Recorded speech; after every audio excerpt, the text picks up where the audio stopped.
নমস্কার বন্ধুরা, আমার চ্যানেল ফ্যাব টু ইটে আপনাদের স্বাগত জানিয়ে শুরু করছি আজকের রেসিপি ওটস প্যানকেক।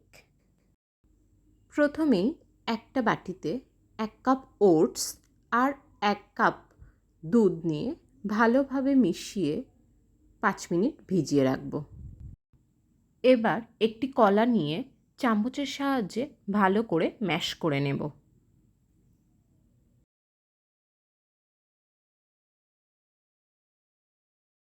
এবার একটা মিক্সিং জার নিয়ে তার মধ্যে দুধে ভেজানো ওটসটা ঢেলে দেব। তার মধ্যে একে একে ম্যাশ করা কলাটা দেব, হাফ চামচ ভ্যানিলা এসেন্স আর দেব 1 চামচ মধু। আপনারা চাইলে মধুটা স্কিপও করতে পারেন। তারপর সবগুলোকে ভালোভাবে মিশিয়ে নেব। এবার একটা ডিমকে ভালো করে ফেটিয়ে নিতে হবে। তারপর ওই মিশ্রণের মধ্যে ডিমটা ভালো করে মিশিয়ে একটা স্মুথ ব্যাটার বানিয়ে নেব।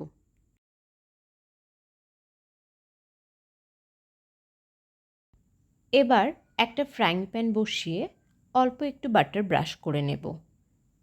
তারপর 1 চামচ করে ওই মিশ্রণ ঢেলে দিয়ে এপিট ওপিট করে লাল লাল করে লো ফ্লেমে ভেজে নিতে হবে। এভাবেই একে একে সব প্যানকেকগুলোকে বানিয়ে নিতে হবে। তৈরি ওটস প্যানকেক। এটা বাচ্চা থেকে বড় সবাই খুব পছন্দ করবে। আর যারা ডায়েটে আছেন তারাও এটা ট্রাই করতে পারেন।